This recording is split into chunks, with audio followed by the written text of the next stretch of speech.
Good morning guys, welcome back to our blogs. 7:45 वाजलेत. आता जिमला जाऊ, एक बनाना खाऊन जाऊ, प्री वर्कआउट एनर्जी. तर मित्रांनो, मी जिमला चाललेलो आहे. तुम्ही विचार करत असाल कानात इयरबड्स काय घातले, कारण मला सवय नाही आहे जिममध्ये गाणी ऐकायची, कारण जिममध्ये म्युझिक चालू असतं आणि हे कसं घामाने ओलं होतं. पण आज असं काम आहे की मी जो ब्लॉग बनवला आहे तो रिव्ह्यू करायचा असतो, मला बघायचा असतो. मग ट्रेडमिल करता करता बघतो मी आणि मग अपलोड करतो, कारण रिव्ह्यू न करता अपलोड केलं ना मग काही ना काही राहून जातं. त्यासाठी ट्रेडमिल करता करता रिव्ह्यू करू.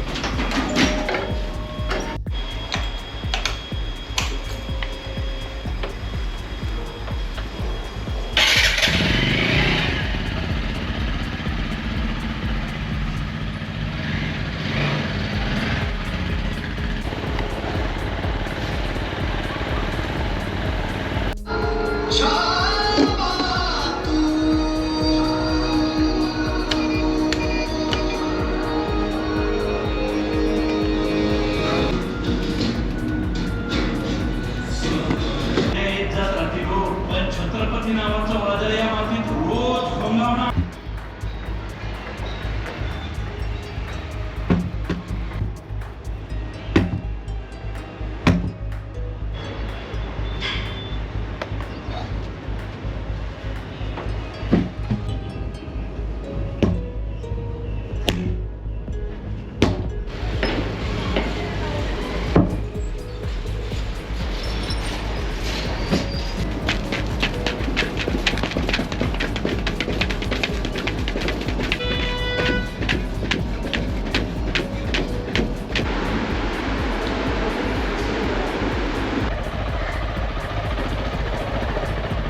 त्या दिवशी आम्ही विवाहांसाठी नाचणी आणली होती, ती आता आमच्यासाठी डोसा बनवते प्रियांका. नाचणीच्या पिठाचा डोसा खाल्लाय का तुम्ही? ते थोडंसं पातळ झालंय का पीठ? नाही, मग शेप बिघडला माझा. शेप बिघडला, चालतंय. तर इथं आहे आपले बॉइल्ड एग पलीकडे आणि नाचणीचा डोसा. चटणी पण बनवली प्रियांकाने, पुदिन्याची ना. करेक्ट. येस. आता आपण ब्रेकफास्ट करूयात आणि मेन म्हणजे मस्त सॅलड दिलेलं आहे, ते दाखवतो मला डब्याला. बीट, काकडी, टोमॅटो आणि याच्यात काय टाकले? दही. आज सॅलड मस्त असणार आहे आपल्या डब्यात. तर चला, आपण आता आंघोळ केलेली आहे, ब्रेकफास्ट करूयात.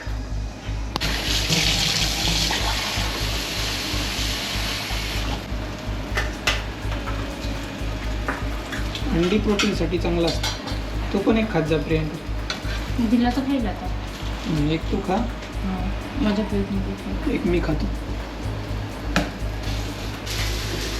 चला मित्रांनो, ब्रेकफास्ट करूयात. जसं मी सांगितलं, नाचणीचा डोसा आहे, इथं एक अंड आहे आणि आणि आणि चटणी पुदिन्याची. येते का प्रियांका?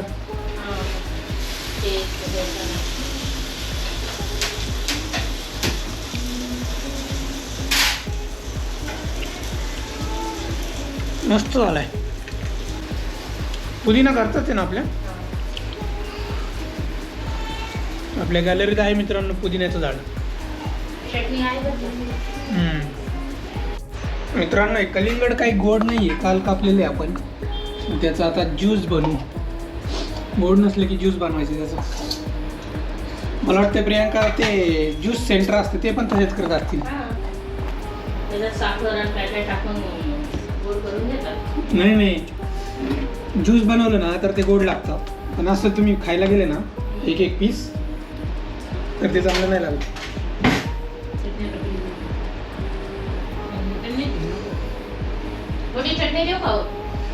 नको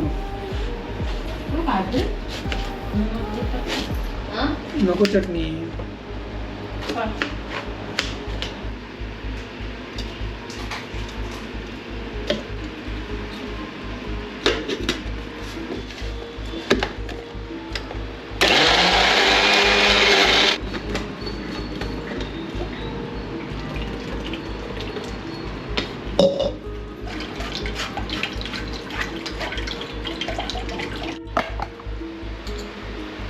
बघा मित्रांनो, इथं आपल्याला कलिंगडचा ज्यूस असा बघायला मिळेल. तर ज्यूस केला तर एवढं वेस्ट जातं. किती ग्लास भरतात बरोबर. 1 2 नाही, तुला पण मोठा ग्लास, जास्त ज्यूस आहे. नंतर घेशील. बघा एवढा, अजून 1 ग्लास भरेल एवढा ज्यूस ह्याच्यात. हे टाकायचं चवीपुरतं मीठ, साखर नाही टाकायची. तर फळांचा ज्यूस नाही करायला पाहिजे, फळं अशीच खाल्ली पाहिजे. पण कलिंगड जरा पांचट होतं, मग म्हटलं ज्यूस केल्यावर थोडंसं गोड तरी लागेल, मग म्हटलं ज्यूस करूनच पिऊ. मस्त झालं एकदम. अशाच नवीन नवीन रेसिपीसाठी चॅनलला सबस्क्राईब करा, फॉलो करा. इंस्टाग्राम, फेसबुकला नवीन रेसिपी घेऊन येऊच परत. तर मित्रांनो, मी चाललेलो आहे आता ऑफिसला. थोडंसं लवकर चाललो आहे, 11:15 वाजलेत. बँकेत जायचं आहे. विवांचं अकाउंट ओपन झालं आहे पण काही मेसेजच येत नाही. तर म्हटलं मग पासबुक प्रिंट करून आणू. आणि मोबाईल नंबर त्यांनी सांगितलं होतं पण लिंक का नाही केला माहीत नाही.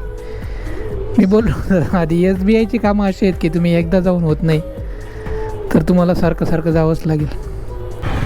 तर मित्रांनो, मी मागाशी सांगितलं फळांचा ज्यूस करून नाही प्यायचं, फळं खायची डायरेक्ट. त्याचं रिझन हे आहे की बाबा, फॉर एक्झाम्पल तुम्ही संत्रीचा ज्यूस पिताय, तर येस, तर संत्रीचा ज्यूस करायला संत्री लागतील 8 ते 10 छोट्या छोट्या. तर त्यात तुम्ही 8 ते 10 खाऊ शकता का एका वेळेस? तर हा पहिला प्रश्न आहे. जर ते तुम्ही खाऊ शकता तर ते 1 ग्लास ज्यूस पिलं तरी चालेल. आणि त्याच्यात शुगर एवढी टाकतात, एवढं आंबट असतं ते, शुगर पण जाते पोटात आणि एवढ्या क्वांटिटीमध्ये तुम्ही खाऊ शकत नाही. तर ही 2 रिझन आहेत. आणि अशी आंबट असली संत्री तर तुम्ही 1 नाही तर 2च खाता. तर हेच एक रिझन आहे की बाबा ज्यूस करून नाही पिलं पाहिजे फळांचा, डायरेक्ट फळं खाल्ली पाहिजेत. आलेलो आहे आपण मित्रांनो बँकेच्या जवळ. बघू आता किती वेळ लागतो आहे बँकेत आपल्याला. गाडी पार्क करू आपण इथे. तर मित्रांनो, आपलं काम झालेलं आहे बँकेतलं. त्या मॅडमला म्हणलं मोबाईल नंबर ऑलरेडी लिंक केला आहे पण मेसेज का नाही येत. मग फॉर्म भरून दिला. त्या म्हटलं आधार कार्डची झेरॉक्स. म्हणलं अहो मॅडम 3 आठवड्यापूर्वी अकाउंट क्रिएट केलं आहे आणि त्याच्यावेळेस आधार कार्ड, पॅन कार्ड सगळं दिलं आहे. मग ते म्हटलं ठीक आहे. म्हणजे बँकेत जायचं काही काम असलं तुमचं तर आधार कार्ड घेऊन जायचं कंपल्सरी. जरी काल दिलं असलं आणि तुम्ही उद्या आज गेले तरी आधार कार्ड घेऊन जायचंच. तो पासबुक प्रिंट झालेला आहे आणि मोबाईल नंबर ते म्हटले अर्ध्या तासात लिंक होईल. Let's see. आता वाजलेले आहेत 11:15. अर्ध्या तासातच काम झालं आपलं. जाऊ ऑफिसला आता.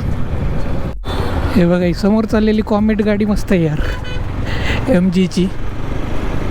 तर ती पण इलेक्ट्रिक आहे. A few moments later. मित्रांनो, आता वाजलेले आहेत 4 वाजायला 5-6 मिनटं बाकी आहेत. तर आत्ता पण एवढं ऊन लागतं आहे ना, असं वाटतं आहे मी आगीच्या आग लागली साईडला मधून चाललो आहे मी.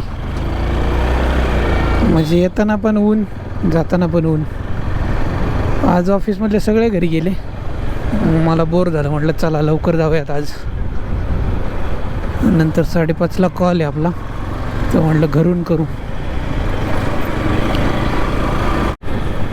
आता असं वाटतं आहे की बाबा 4 व्हीलर घेऊन यावं लागेल.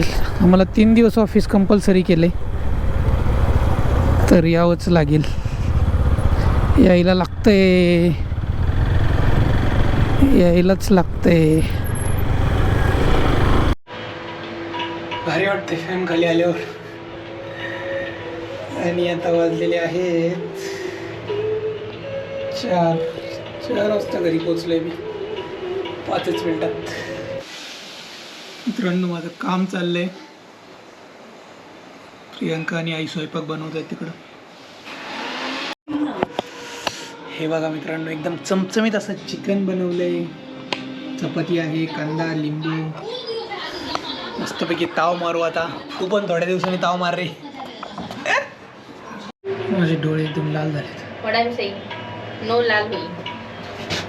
बघा मित्रांनो, डोळे दुखायला लागले. एवढं माझं थोडंसं जास्त होतं स्क्रीन टाईम. ऑफिस, परत एडिटिंग, शॉर्ट्स एडिटिंग. त्यामुळं मी आता ठरवलं की ब्लॉग सकाळी एडिट करत जाईल, रात्रीचं लवकर झोपायचं बाबा. ठरवतात 2 दिवस आणि त्यानंतर back to zero. आता खरं ठरवलं. तर हा ब्लॉग आपण इथेच एंड करू. कसा वाटला कमेंट्स करून सांगा. भेटूया पुढच्या ब्लॉगमध्ये. तोपर्यंत टाटा, केअर, सी यू. अंदर दिसतंय. साबुदाणा का घेतलाय पण? उद्या खिचडी बनवायला तुम्हाला नाही खायची? काय उद्या पण असंच रोज ते काय नाश्ता करावं. ओके. पहिला आम्ही प्रत्येक संडेला खिचडी खायचो मित्रांनो. पण जेव्हापासून असं कळालं की खिचडीमध्ये सगळ्यात जास्त शुगर असते. मी प्रेग्नंट राहिले बस. हां, तर तेव्हा शुगर डिटेक्ट झाली होती प्रियांकाला. तरी तेव्हापासून माहित नव्हतं आपल्याला. आम्ही साबुदाणा खाऊन जायचो डॉक्टरकडे. तर आता 2-3 महिने झाले. 2 महिने झाले असेल आपण नाही खाल्ला साबुदाणा. नाही, रेअरलीच होतं ते. काय होतं उपवास शिवरात्री. महाशिवरात्रीला 1 महिना झाला असेल. झालं असेल. येस. फेब एंडिंगला होता. येस, फेब एंडिंग की मार्च स्टार्टिंग.